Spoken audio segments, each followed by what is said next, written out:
Happy Sunday night and welcome to A Look on the Plus Side. I'm your host, Rob Whiteside. Thank you guys. A Look on the Plus Side. That is not what this is at all. It's the Park Adventurers Club.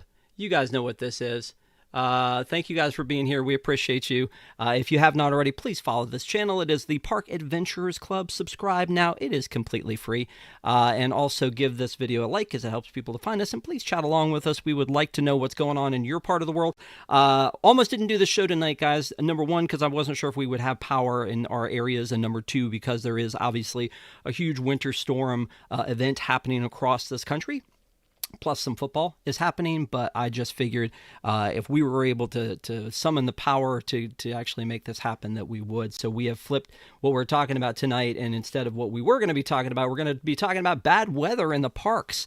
All kinds of bad weather, rain and cold and hurricanes. Should you stay or should you leave, and what can you do when you're in the parks? So thank you guys for being with us for that. And the panel of experts that we put together for tonight starts with our good friend Allison. Allison, how are you?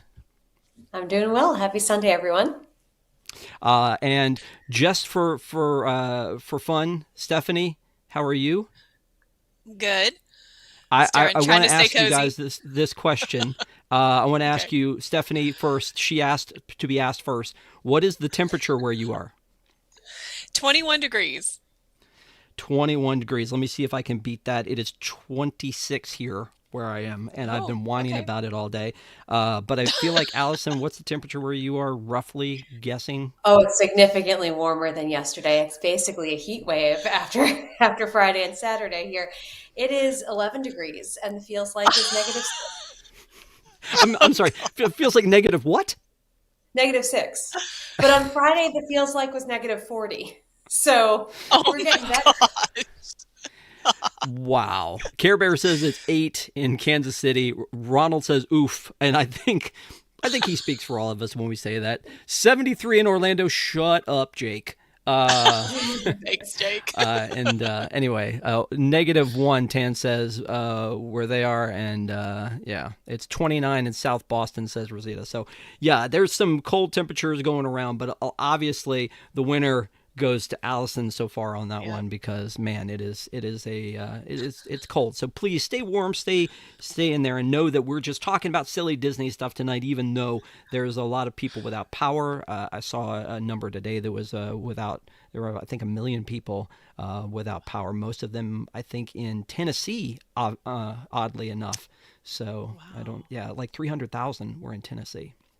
So, but that's not what we're here to talk about right now, though. So we're going to pretend like all that's not happening, and we're going to talk about this stuff tonight. Here, we run this like a meeting, so we have an agenda. The reading of the minutes is we're going to talk about the big 5 events that we've missed in the past. In the past week, or actually we were off for a week, so in the past 2 weeks, and then our new business, as I mentioned, the bad weather in the parks, when to stay, when to leave, and what you can do, and then we'll tell you what's coming up along the way. So the first thing I want to talk about is some big news that dropped, and I'd love to get an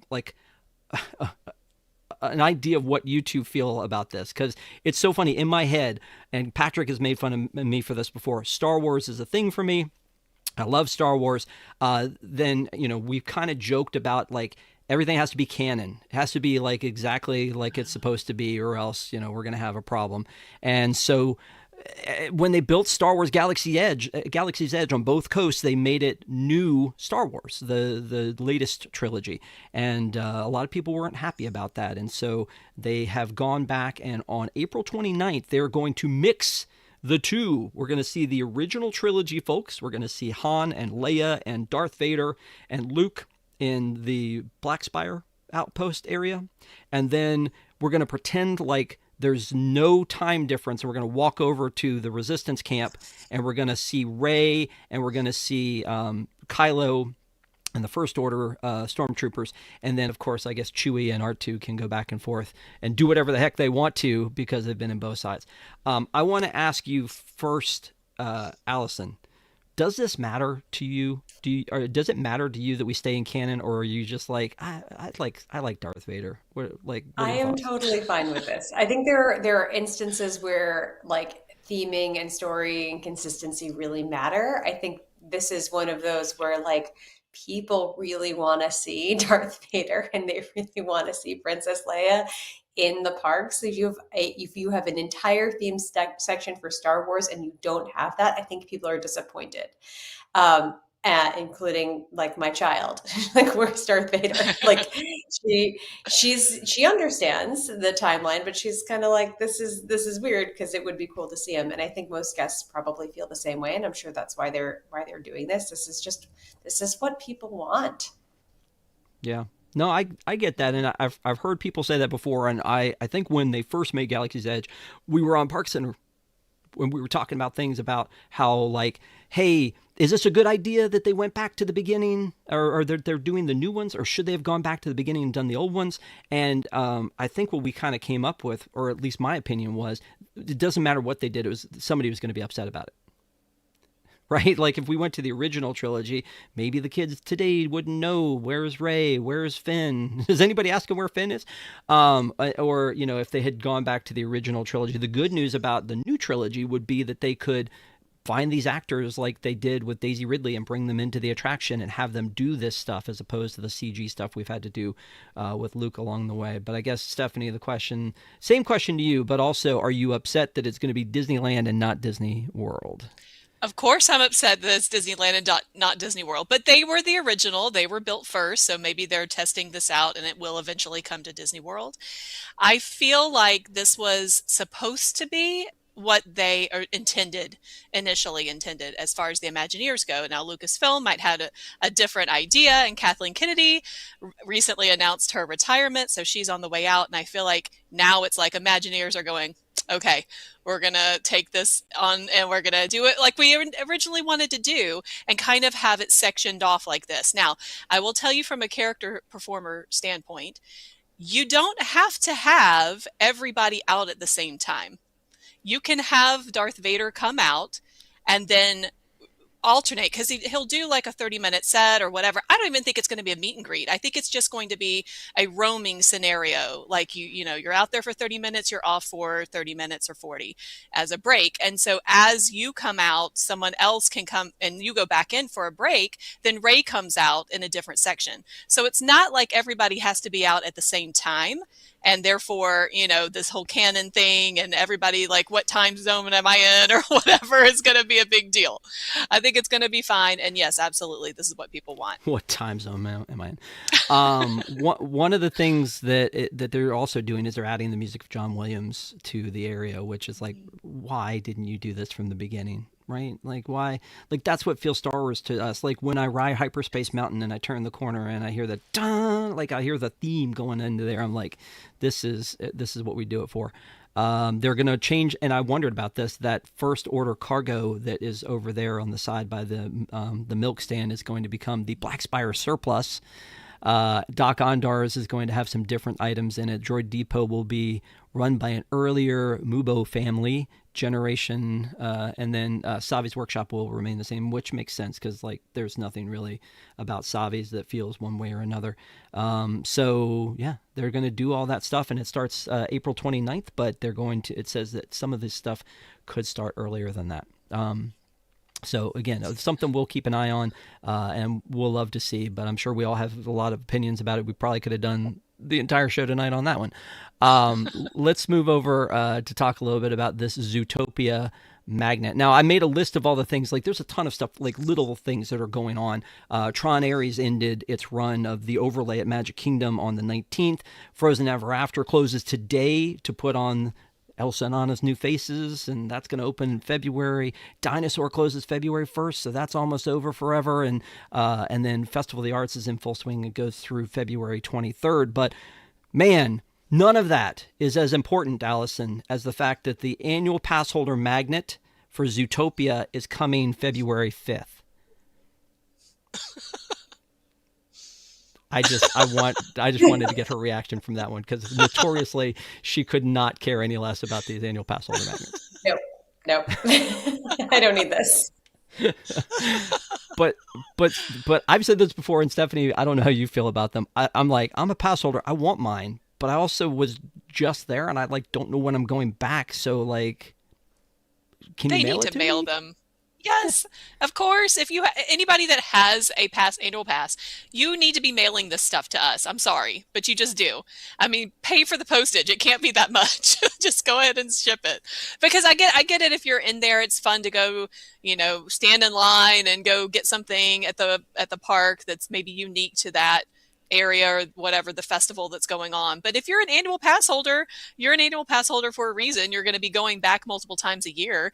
Just send us the stinking magnet in the mail so we don't have to go down there for a special trip. I think you hit the nail on the head there, Stephanie. They want you to come into the park and buy like lunch or something at Satuli, and it's a money-making scheme. They're giving you a thing for free, and they're making money. And anyone True. who's like out of state or not nearby is like, and you don't happen to be there at that particular time, is not getting it. Last time I was there with my family, I got one of those like caricature done, like drawings done for my daughter at Hollywood Studios. And it was going to be done by the end of the day, but at the end of the day, we were going to be somewhere else and we were leaving the next day. And they were like, oh, well, if you're an annual pass holder, you can pick it up like any day, right? And I was like, well, like, yeah, but we live out of state. And the people were like, oh, you live out of state and you're an annual pass holder? And I was like, I didn't think that would be surprising to cast members at Disney, but I think like a lot of cast members don't realize that a lot of us just come so often or for so long a period of time. It actually is more cost effective for us to be annual pass holders. But that also means that we just can't come any day. We may be here for a week, once or twice a year, but we're not here for the limited time that you happen to be releasing the magnet.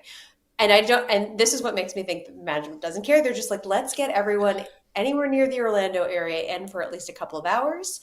They will have a couple of drinks. They will buy some merch, and it's a way to boost park spending for them. It's like, oh, let's release a new magnet for free. Yeah. And do you notice it used to be at EPCOT that they would have a lot of these releases and everything, but now it's Animal Kingdom. And I think you're right, Allison, because I think that Animal Kingdom has had the largest drop in attendance. I mean, it's under construction, so now they're like, oh, more people are coming to Animal Kingdom for these magnets. Right. And they don't need to juice the attendance in EPCOT because 50% of the year there's some kind of festival going on anyway. So exactly. Yeah, this is the secret. Yeah, you're right. 75% probably. That's a great point. Like it didn't occur to me maybe that they are trying to lure people into Animal Kingdom by putting your magnet over there. But yeah, I think when we get to weather, I think we can talk about that a little bit, Allison, too, is that there's an assumption sometimes that people just live local. And I feel like you can do that in Disneyland. You can assume that. But I think in Disney World, I don't think you should ever assume that, even with the annual pass holders. Obviously, they know people buy them from out of state, or else there wouldn't be such a harsh policy of, well, you have to buy the most expensive one. Right. Mm-hmm. Very good point. Yeah. There's your punishment right there. Before we move on, though, I do want to call out. We have a super chat from our good friend Rosita. She left us a super chat here and said, let me go back to it. Oh, no, I've lost it. She said, doop, doop, doop. Oh, we've missed quite a few super chats. All right. I see you, Pack. Because I haven't shown any love in a while for the Pack, she left us a super chat. So thank you so much, Rosita. We appreciate you. Hope you're staying warm where you are. And then, not to be outdone, our friend Jungle Cruiser came in, but we got to do the sound again because it's just so good. So good.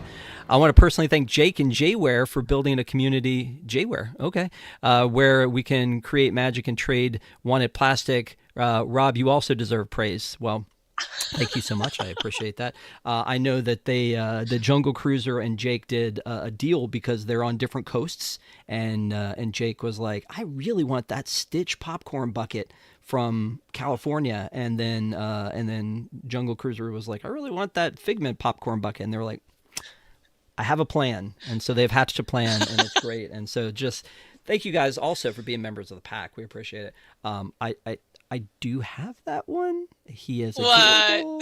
I love him. Allison's making faces. That's fine. It's so big. Why is it so big? I was scared to death about putting that on a plane, by the way. Like when we were coming back, I was like, he's going to break. He's going to break, and it won't have any luck. And they were really strict about like how many you could buy, et cetera, et cetera. And then we have another super chat here real quick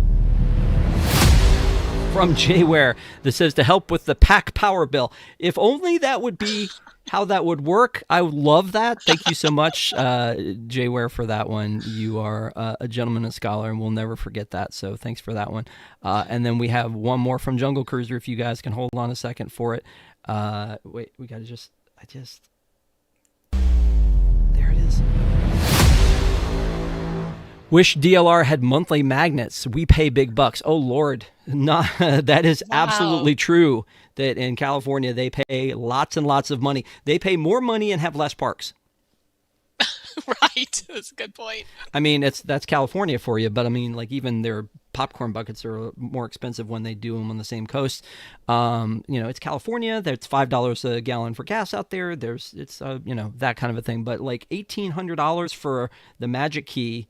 And they're not. They should be just pumping out freebies every day for the Magic Key folks for out there. So, good point, Jungle Cruiser. Thank you so much for calling that out. Wait a minute. We got one more for Jungle Cruiser. Another super chat. Man, it is a wonderful night in the neighborhood. Jungle Crow. Stephanie's workshopping some stuff. I like that. Did you know the wand lights up? I do know that the wand lights up. Did you know that the wand? See, it's actually his paintbrush right here. It actually comes out. Oh, it's removable. And then it has a little tab in here that you pull out, and then it would light up, and then it has the logo for Journey on the front. Does that help, Allison? Does that make it better? But you can't pull it out. No, you can't pull it out. Just like the popcorn in the back, like it has the colored popcorn in a bag. In a bag. What am I gonna do? Take that out? It's part of it. God. Thank you guys so much for the super chats. We appreciate it. Let's move on to this next thing. It's they got rid of the Hollywood Rip Ride rocket. Raise your hand real quick if you're sad about that on here. Anybody? No? Okay. So it was always a long line. It was like, I did it once. I don't really need to do it again. They ripped that out, and then all the rumors started flying. What are they going to put there? They're going to put Ghostbusters. They're going to put a Back to the Future attraction. They're going to put something really cool there. This happened. You know what? I mean, I get it. They just built one, or they're finishing one up that opens this year in California. The Hollywood Drift Fast and Furious. This is a new coaster coming in 2027. Alice and Family Forever. Like, what do you feel? How are you feeling about this one? I mean, I feel like the Fast and Furious attraction that they had there, which by the way is going to close, is so mediocre that, like, why would you do another Fast and Furious? But I mean, this is what Fast and Furious should have been, right? It famously went so well when they opened the first Fast and Furious attraction. Obviously, it needs a sequel because sequels are always better. Also, it's a weird theming choice, but I've never seen a single one of those movies, but I know they are wildly popular, which is why they've made 47 of them. So like there's got to be some business math that I'm just not understanding. Yeah. Well, Jake said in the chat, Supercharged is going away. Best news. I mean, they built a whole building that used to have a great attraction, and Stephanie, you talked to Ron about that at one point, about him working at Earthquake that used to be there. Yep. That they then became Disaster, and then they, speaking of Disaster, now it's Supercharged. I mean, thoughts? Well, maybe a roller coaster makes more sense than what is currently its current iteration, because I think they're saying that you're going to be drifting and doing this kind of maneuvering. I wonder if the cars are going to turn similar to the Wolfman ride. What is it at Epic? I can't Curse of the remember Werewolf. name of it. Curse of the Werewolf. Yes. I wonder if it's going to be similar to that. Maybe not exactly, because that one doesn't have a significant drop. This one is supposed to. You're supposed to be able to look over the entire two parks at the very top of it and see everything. So I don't know. I don't know how they're going to work it, but anything's better than the previous rocket. Yeah. I mean, everybody was like, oh, it's cool. It's got secret songs on it. No. Yeah. Honestly, I love Velocicoaster and I love Stardust Racers. So, those are pretty cool. But I'd like for them to do something else cool. Speaking of cool, we have two more super chats. One of them is from our friend Rosita again. She said, because I want the ladies to love the Super Chat theme. So there you go. It's There's growing that on us. from Rosita. So thanks a lot for that one. And then here comes one from Fire Chief who says, I want to be a part of the Super Chat party too. So there's that one. And then here comes, one more. Hold on a second. What? I know. Lots of love from the pack tonight. Lots of love. It's Care Bear says joining in the Super Chat fun due to FOMO. So yeah, we don't like missing out, Care Bear. So thank you so much. I think we missed Care Bear on the Friday night trivia show the other night. So I feel like that happened, but I could be wrong. Speaking of drifting, let's drift into a different conversation and let's talk about my favorite kind of a topic, which is food. They are adding, they've announced this new menu that's coming. We knew the Grand Floridian Garden View Lounge was going to open again and have this afternoon tea service. One of the things that's been missing for a while is the tea service there. So much so that I think a lot of people probably forgot that this was even a thing. I look at this and go, I would rather be spending some time in the park, but I'm also talking to two people who have little girls who would probably love to do this. I'm going to start with Stephanie. Are you okay? Let's just say February 19th, you can book it for any date starting from March 19th. Are you ready? I'm ready. I'm going to be there, as soon as the dining opens for my window. I'm absolutely doing this because you are giving me a better option than the cake bake shop, extraordinarily expensive, but lovely. I did it and it was lovely, but yeah, I shelled out a bunch of money on that one just for 3 people. So I'm very happy that this is coming back. I love the Grand Floridian, and I wish that they would bring back the Princess Tea. Maybe this is the first step. So good job, Grand Floridian. Bring back the Princess Tea. Thank you. Well, but this ain't cheap either. Tea service costs $79 per adult, $49 per child. I like that there's that much of a break for a child because, I mean, it is high tea. So, some kids are not going to be into it and some kids really will be into it. So that's ages 3 to 9. Allison, your thoughts. Are you ready? Yeah, I mean, I agree with Stephanie. I also wish this was like we're bringing back the Princess Tea. I think it looks great, and it's very good for my family. I think, my child's park tolerance is not as high as I'd like it to be, and it's nice to have so many other things around the resort to do. But even if you are doing parks like all the time, it's like a good arrival day or departure day thing where you might not be in the parks and you want to do something kind of special to round out the vacation. I am very curious because we won't know until they drop the times. I want to know what times this is open because I actually would prefer this as like a brunch than I would as an afternoon option, especially if you have young kids. Like it's just like a 10, 11 a.m. Like that's workable. That could be a brunch and sub for lunch, but like at 2 or 3 is hard when you have dinner at like 5:30 or something when you have young kids. So I don't know.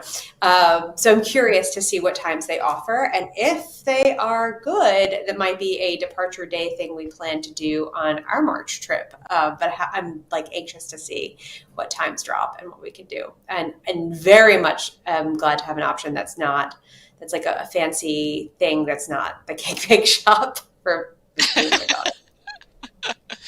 That is a great point, though, a departure day thing. Sometimes leaving can be sad, especially for younger kids. I mean, sometimes they're ready to go and sometimes they're not. And so that would be a great last hurrah. That's perfect. I love that, the idea of it being a departure day thing. So you're saying like if it's earlier in the day, departure day. If it's later in the day, maybe that's a end of the day sort of a situation. Yeah, or arrival day. Like we might be able to do it on our arrival day. Our flight comes in at 4, depending on what time. If they do a 5, we could sub that for dinner. The departure day, though, we often will do like Topolino's or right now we have Whispering Canyon booked, something that's like fun and get a good meal in before getting on the flight. But this, I think, would be something even more special and new to try. So if they've got it available early enough, like I'll try to jump on it, but it depends. I don't know if they're going to be like, this is open from 12 to 2. And that's it. Like, I don't know. It's open from 1:15 to 1:45, 3 days a week.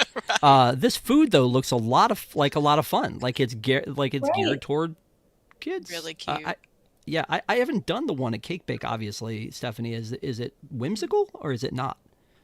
It's a little whimsical because they put edible glitter on everything, but then they bake these scones that you can only get during the tea. That you can't get it anywhere else. You can't get it in their retail side. You can't get it in the regular lunch or dinner menu, or breakfast menu for that matter. So anyway, that's their big draw. They're like, you have to come for these scones, and they are delicious. But this looks more Disney. This looks more fun, and it absolutely looks great for kids. Right, and bring your kids. Let them get their drink on. Um, it's gonna be great. Non-alcoholic. Yeah, it's fine. We're all fine. I do have to say that this is a very important super chat, so I have to do this one. And it's Rosita again. She goes, because I was on mute and I want to hear the ladies enjoy the super chat theme. Woo! Thank you. Like, yeah. Anyway, thank you, Rosita. We appreciate it. You guys are fun tonight. What's going on? What's in the water? Is everybody just snowed in and it's like crazy? Like, Cabin love fever. it. Yeah, exactly. The last bit about to talk about tonight was something that came up, which I think kind of hit us all out of left field, which was that they have Gideon's, who has the cookie shop at Disney Springs, was like, hold my beer, we can do a restaurant, and it's called it's the Six Ravens restaurant, and they're going to specialize in coffins that are like it's a joke on the word coffins. Specialize in coffins, an original term from Gideon for old school hand pies. I'm just seeing carbs. I look at this and that's just delicious bread carbs that I'm seeing here. But Stephanie, I don't know if you ever. I can't tell you that I've been to the Gideon's Bake Shop because it opened up I think around COVID, and I would go and try to get in line when I would go to Springs, and there was a person at the end with an iPad that would go, "Are you serious? You want to try to get in here? Like, Yeah. like we've been booked since 7 a.m. Why are you here now?"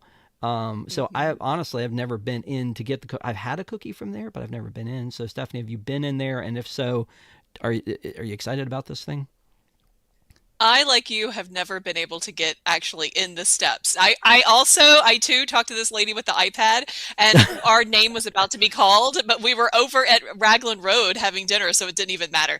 But the last time we were there was in October, and there was a line, I couldn't even tell you, like, switch back, switch back, switch back. It was crazy. So we were like, nope, skipping that. But yeah, I think that if you're going to be a baker and you're going to do something savory, hand pies, why not? And they're having to compete with a lot of stuff. So maybe you just grab it and you can go and shop and continue about your day. Yeah. Well, the Art of Shaving is closed. So if y'all were like excited about the Art of Shaving, sorry, this is taking its place. It's on that, like, it's right across from Paradiso, I think, in in what I still consider to be Pleasure Island. But I mean, that's another thing. So it'll be interesting to see what they have. But the cookies look good. Although everything I've heard from the locals is that you can go to the other Gideon's Bake Shop and there's never a line. Yes, like you can go there and I'm like, but Disney Springs, that's where I am. That's what I'm going to be doing.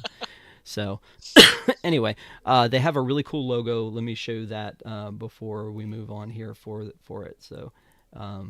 It's again in that style of the Gideon's Bake Shop, so it'll have that same vibe going on.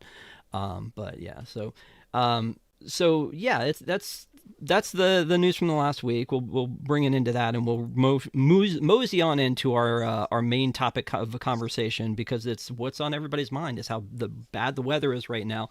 And the question on here is, should you stay or should you leave?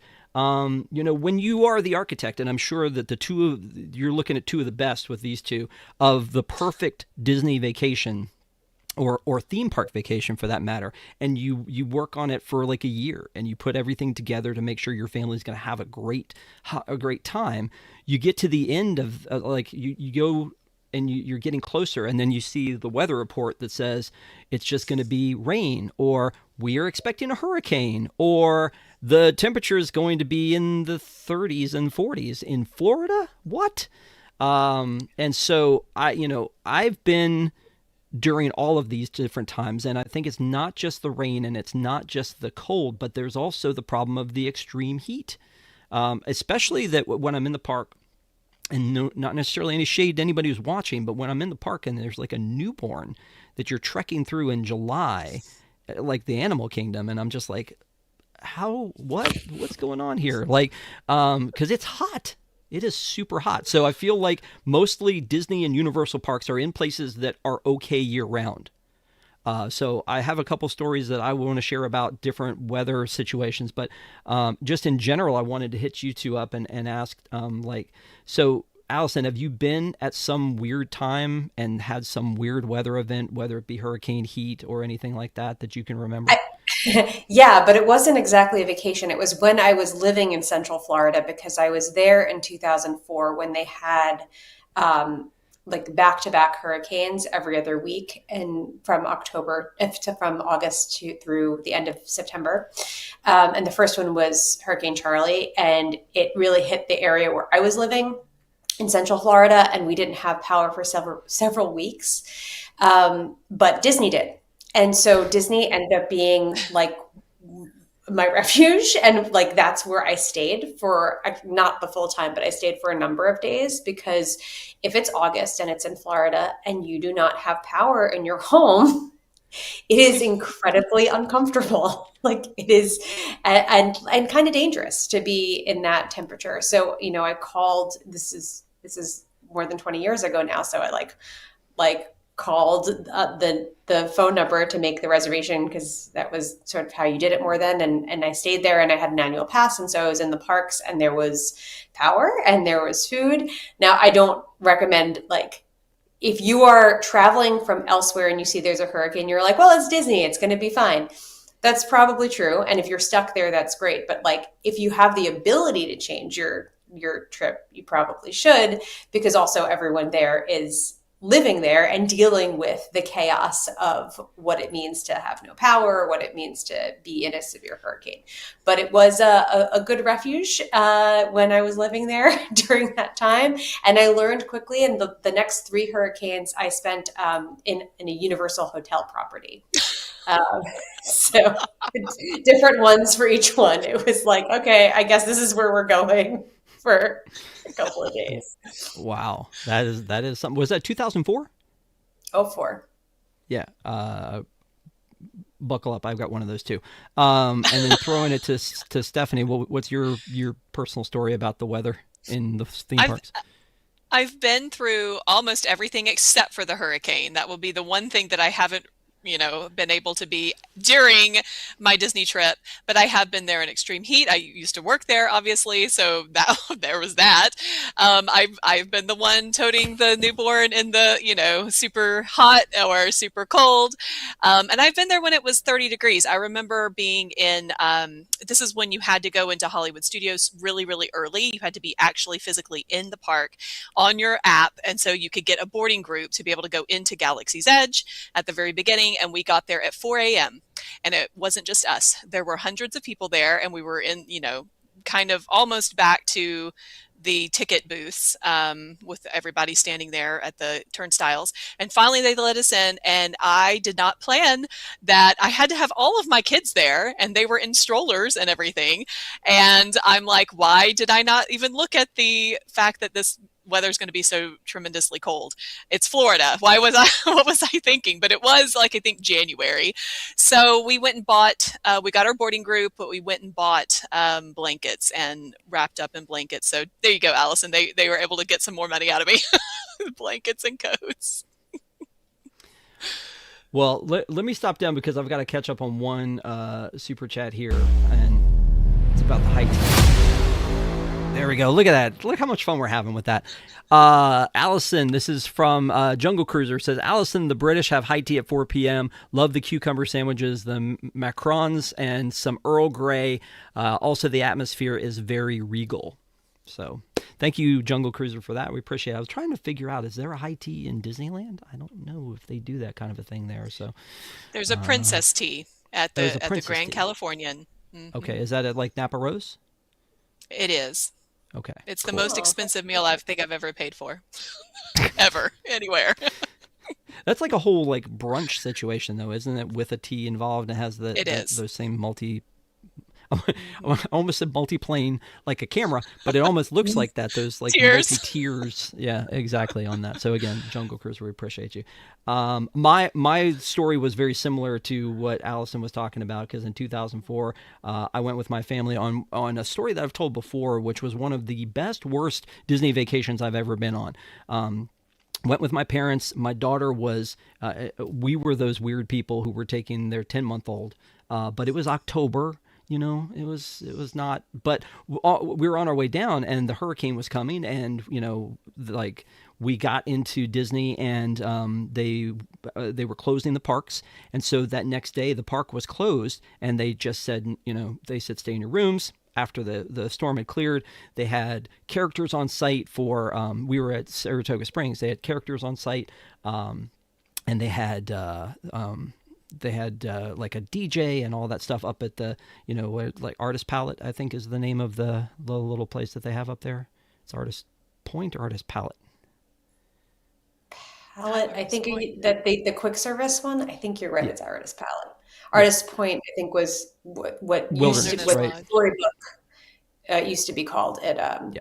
Wilderness. Gotcha. So Artist Palette up at Saratoga at the clubhouse, and they had characters there. And my daughter got this one-on-one time with Donald. She was so small, and so they, the character was there and got down on the floor with her, and that's literally, I think, my favorite picture of anything ever that exists is that picture of her just so happy because now she does not come within 10 feet of a character at her age. She's like, nope, I have no interest. But that was one of those things where you're right, Allison. It's like Disney seemed like the safest place to be in a hurricane. And we see that a lot of times with like, vloggers will go and spend their time inside and say, this is what it's like. I think that they probably do a really good job and it probably feels very safe in that bubble for that. So anyway, there's that story. Moving on to like cold weather though, we were just down in Orlando last weekend. We went to Epic, and because of the weather, it was so windy and cold that like half the roller coasters weren't running, and it just felt like the park almost felt like, okay, what are we even doing here? Because there are a lot of different things that shut down. However, there are still a lot of fun things to do there, right? We went to both of the and Jake's in chat. He's probably going to yell at me about this, but we went to both of the shows, which are great. The queue for Ministry is amazing and long, so you could spend a lot of time in there. And then also you can do like Mario and a couple other attractions that are indoors, but Curse of the Werewolf, Stardust Racers, Hiccup's Wing Gliders was up and down, I think. The Minecart was up and down. So there are definitely some things with that. Not only is it less pleasant in the park when you're like all bundled up, in any park when you're bundled up like that, but it's also like you go, this is Florida. Why would it ever be anything other than like shorts and t-shirts year round? It feels like. The next day we went to Disney's Animal Kingdom. It was still freezing. We sat in the first row of the safari, and I could feel the heater from the guide who had it all cranked up. I was like, oh, yes, this is perfect. Like, it shouldn't be like that, but it is. We went to a regional park that we have here at Busch Gardens, Williamsburg, for their Christmas town right after the day after Thanksgiving. And when we planned that one way in advance, we didn't really know it was going to be the coldest day. And it was like 20 degrees, and none of their coasters were running. None of them. Like nothing. So I'm there with, my son and his girlfriend and my daughter and her friend, and we took them because this was going to be this big treat. And we get there and they're like half this, like so many things are shut down. So to that point, I want to ask you guys this because I think rain and winter cold are very similar in the fact of I need to get out of the elements. So We'll start with Stephanie on this. And let me ask you, of the Disney parks, if it was raining or freezing, what would be the go-to park you would have because of more indoor experiences? Is that fair to say? Well, yeah, and probably I would even add the heat too, because you're trying to get out of the heat, you're trying to get some relief. It's Fair. Magic Kingdom. It's Magic Kingdom because per square foot you got more attractions anyway, but they're able to have everybody come. You don't have to have, a lot of height restrictions there. If, Big Thunder or Mine Train are down, then people are going to be, spreading out to Mickey's PhilharMagic and some of these other ones that they don't usually have they have a larger capacity, but they don't usually have a large crowd. Even Hall of Presidents, come on, Country Bears. So I think that is for sure the park. Now, the one thing I will say is when it is a torrential downpour and we have gotten stuck in, I'm talking like 3 feet of water in Tomorrowland, because the drainage system is just not that great, especially around Astro Orbiter there. They will shut down Carousel of Progress just so people can come in and sit. They don't actually run the show, which I'm like, it turns, but okay. But there are a lot of Omnimovers and same thing for PhilharMagic. They shut it down to where you don't actually go in and sit and watch the show. They just let you stand in the queue and everything. So it's kind of annoying. But other than that, I think that's the park to be headed to in those extremes. Okay. Allison, do you agree or do you have a counterpoint? No, I fully agree. And it's also like steps between each thing, right? Like that, because it's so dense with how many attractions they have in a small space. Like there's lots of indoor stuff at Epcot, but you walk more steps between each attraction than you do at Magic Kingdom. And then as you go, Animal Kingdom is definitely like the first, right? Like I have gotten stuck in torrential downpour, and Animal Kingdom was one of those days where the forecast is like it could happen at any moment, and it like happened very suddenly, and we ended up like running back from Dinoland USA to Tiffin's, where we had a reservation, and stopping midway to buy the ponchos that we had forgotten in the room, because it was worth it to run half of the distance and buy the ponchos and then run the other half, because it is so like distance wise so far. But in the Magic Kingdom, there's so many places you can like escape and walk through or under, even through shops and stuff, to just like be able to move around. I've also gotten stuck, and specifically into Tomorrowland, where it's really but the good thing too is if that's happening to you at a party, like they usually compensate you. I have been given like an extra park hopper pass to use at some point that year, or even if they don't give it out, if you just go to guest relations and say like it was raining 75%, like torrential downpour, like we didn't have the experience, they'll also like refund your money or find some way to make it right. So that part happens more in Magic Kingdom, because they're going to have more of those after hours ticketed events where that's a thing. But for sure, like I would rather be in the Magic Kingdom if it's pouring or if it's hot, because there's always somewhere where to escape the heat and keep walking, or escape the rain and keep walking and get to your destination in fewer steps than in any other park. I would say right. Studios years ago, but like now that there's no cover in Toy Story Land. Half of it's closed.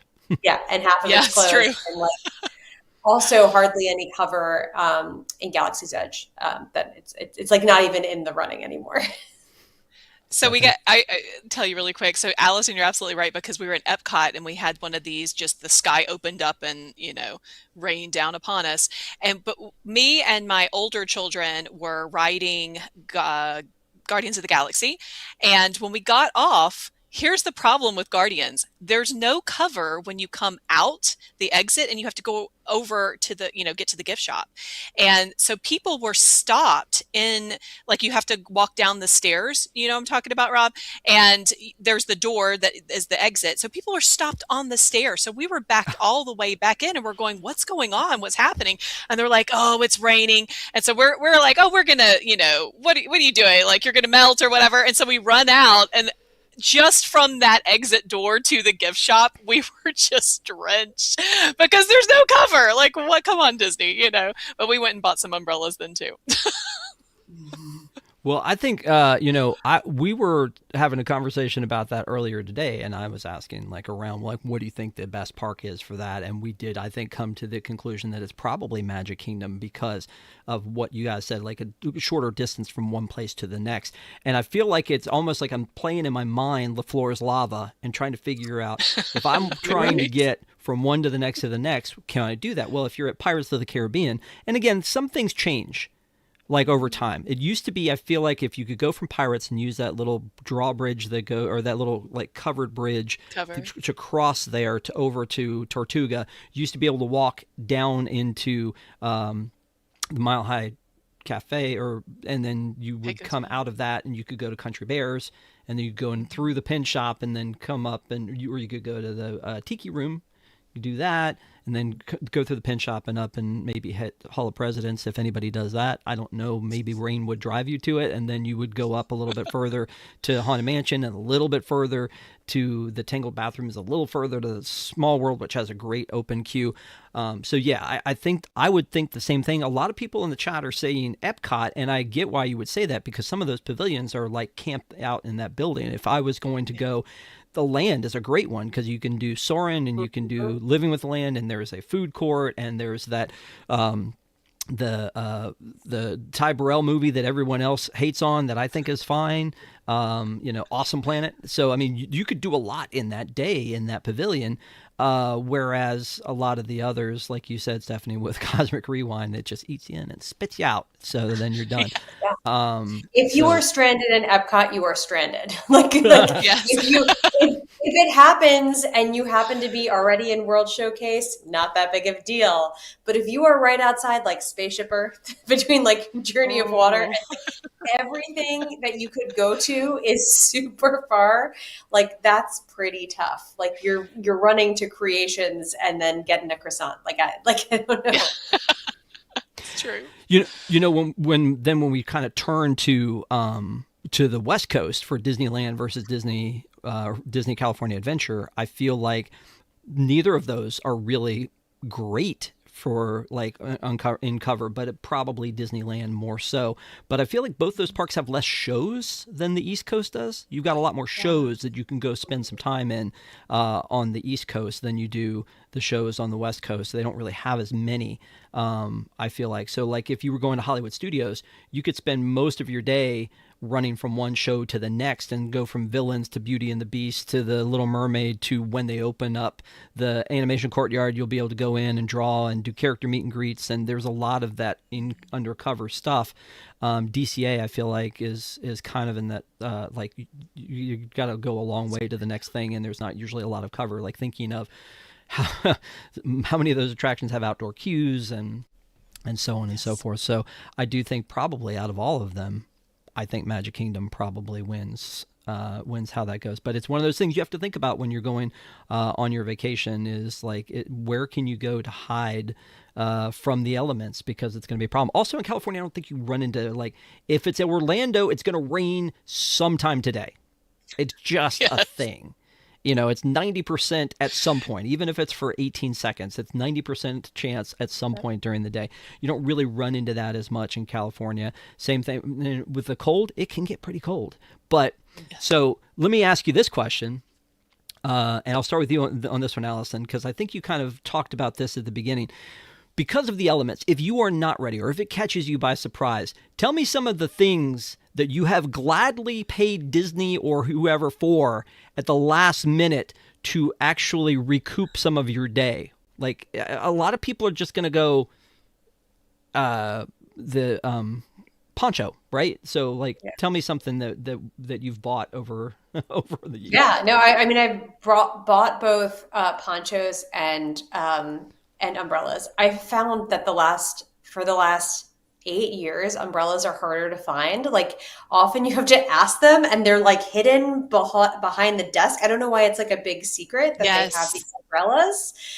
They don't put them out. And I used to like that they were like distinctive, and now they're like Disney Parks umbrellas, and they can sell them in Shanghai. It's like generic, whether they sell them in Paris or Shanghai. Like my travel umbrella is that I use when I go on like big vacations. It's just like tiny and packs easily.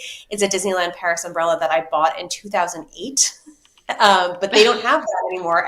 They're just selling these like generic Disney Parks umbrellas, and it's like a dirty secret that they're selling them. You have to really ask them for them. They are hidden, but often they will have them. So if it's a new person training, they're like, I don't know, and then they're like, the more senior cast member will be like, oh, it's over here. But like, I'm not someone who usually asks. I walk in, I don't see it. I'm like, guess they don't have it.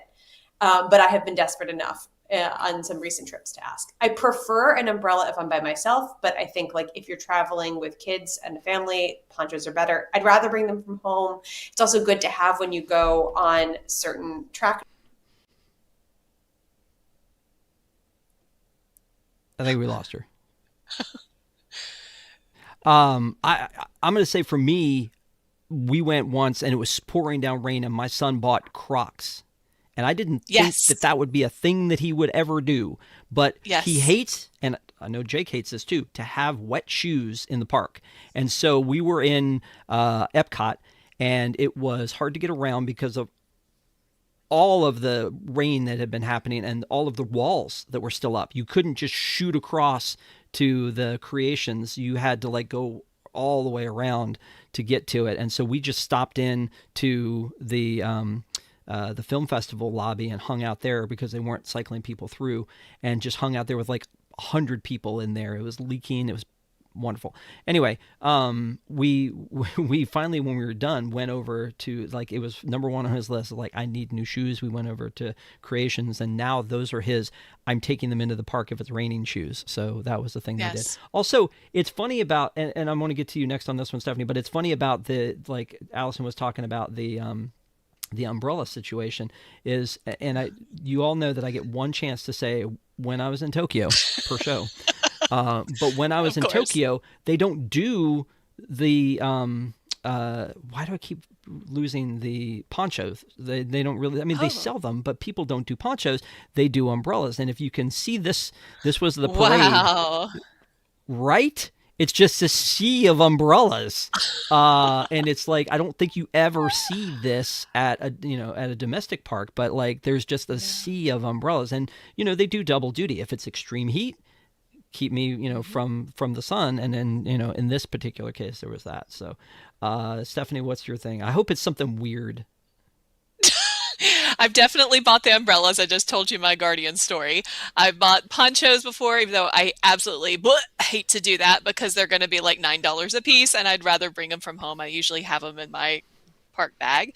I bought blankets. I bought socks. I bought sunscreen. I bought the stupid little Mister fans. I've bought, goodness, I've bought Crocs before, but not because of wet shoes. I bought them because I had heels with a costume that I was wearing at a party, and I'm like, why did I do that? And I'm walking around and I have blisters on all of my toes now. So I bought Crocs at the end of the night. But yes, there's definitely those purchases to make you feel better and get your money. I know it's more money that you're spending, but it's like, I can't go on without XYZ, so let me go ahead and spend the exorbitant amount of money to be able to continue my trip. Yeah, I mean, I think we've all done it. I bought at Busch Gardens once. We bought a pack of socks and just split them, because it's like we're just soaked. Or the same thing with, when we were at Disneyland, my son and I bought like hoodies and gloves because neither of us were prepared for what California cold felt like at night. And you don't, I mean, you spent all this money on this trip and you want to make sure that you're getting the best of it. So I want to talk, I want to give you a couple of examples from the pack here, and I want to ask you one final question. So be thinking about this is, if you're a local and it's raining, you look out your window, you're going to go to EPCOT today. You go, nah, it's raining. I'm not going to go.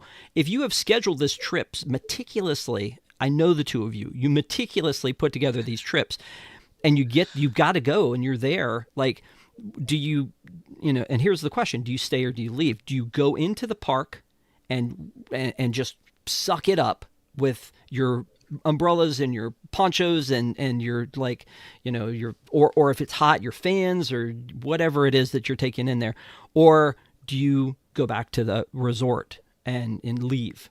Because again, if you're local, it's different than if you are on this trip, and it's just like there's got to be at some point of diminishing returns for being in the park and when you cut bait. So think about that answer.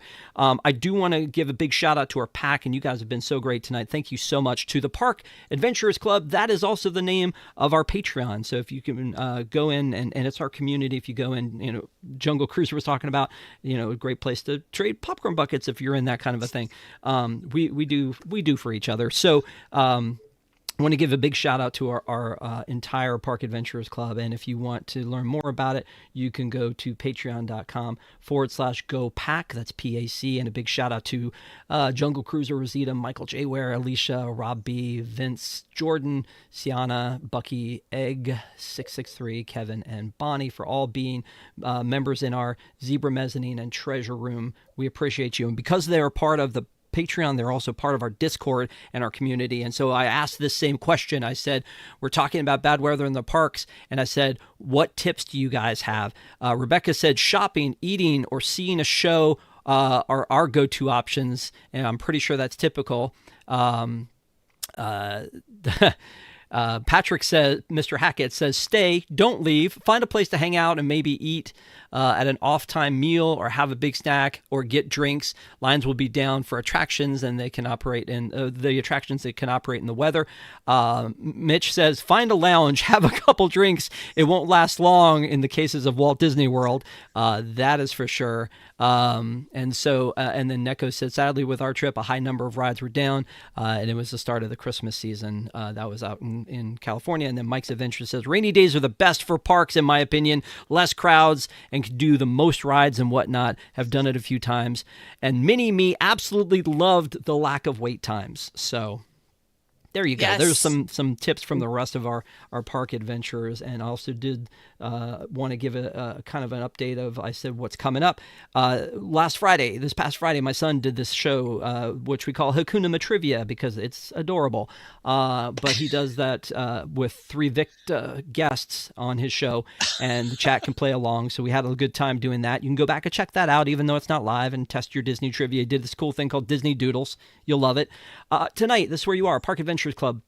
Thank you guys for being with us. And then this Wednesday is Bedtime Stories with a look on the plus side. The name I said at the beginning of the show, I don't know why. And that's going to be with Patrick. And then Friday, do you want to give a big shout out real quick to your show, Stephanie, that you're going to have our friend Annie doing your Castaway show, right? Yes, I'm so excited. Annie is a great guest. You know her, you love her. She has her own channel, Adventuring with Annie, and it's chock full of content. But she brings some of her past and current present and to our show, and she just talks about her experience being a cast member, and it's wonderful. Come watch our show on Friday. It's Friday at 8:30, and the one last thing I want to mention is next Sunday we are going to have a show, and it's going to be Pete Carney. Oh, Lord, buckle up. Pete and Kev have specifically requested to be on together, and they were like, wow.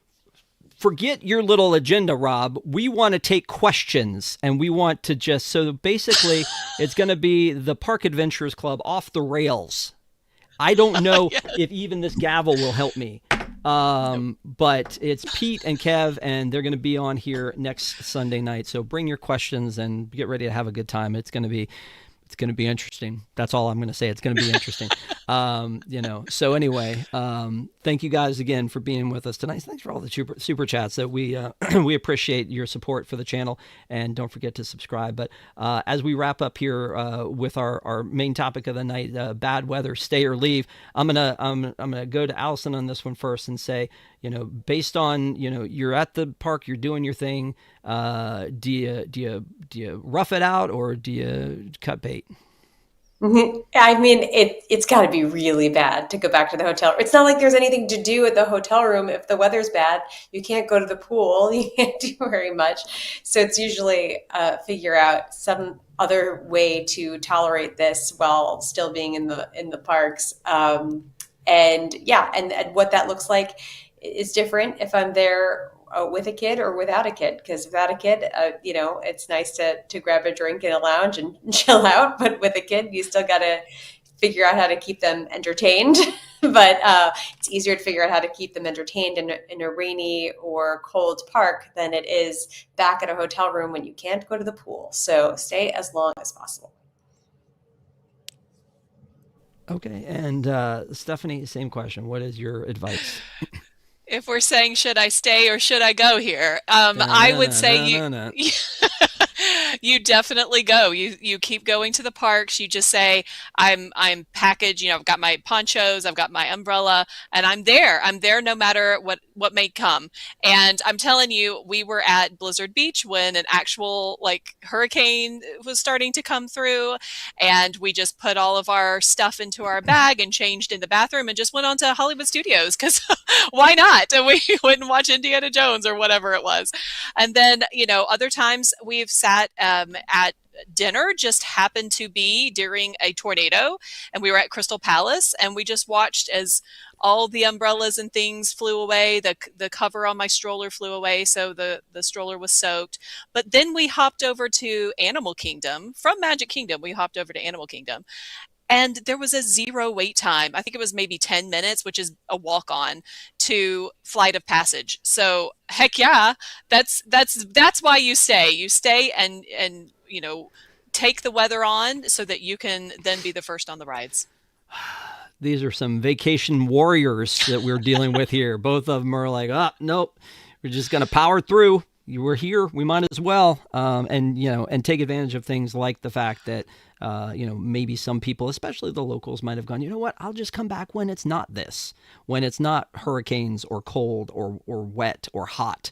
I'll just come back at another time. And so that's your time to, as many of the folks have said here and the two of you, that's the time where you just kind of power through and you go through and you get it done. And sometimes you have a blast.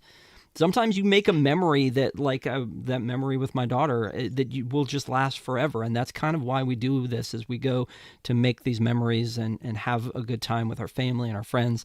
So, just hang in there and like Mitch says, go to a lounge, drink a little bit. And, if it's Florida, the weather will change in a hot minute. But we appreciate you guys being with us tonight on this very wintry night.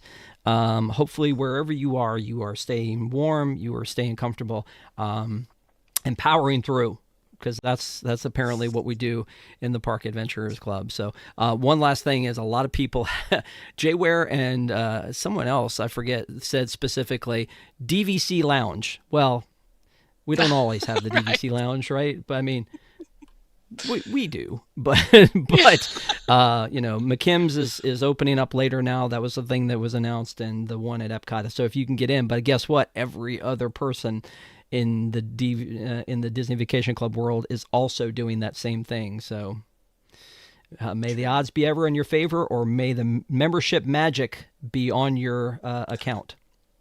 That's what we said. That's right. Again, thank you guys so much for all the support, for hanging out with us on this night. Thank Allison and Stephanie for doing this tonight. I appreciate you. We will be back Wednesday night with a look on the plus side at 9 p.m. Stephanie's show on Friday, and then back here again for whatever madness may come. I am going to regret this, I'm sure, with Pete and Kevin next Sunday night. So be safe, stay warm, and remember, adventure is out there.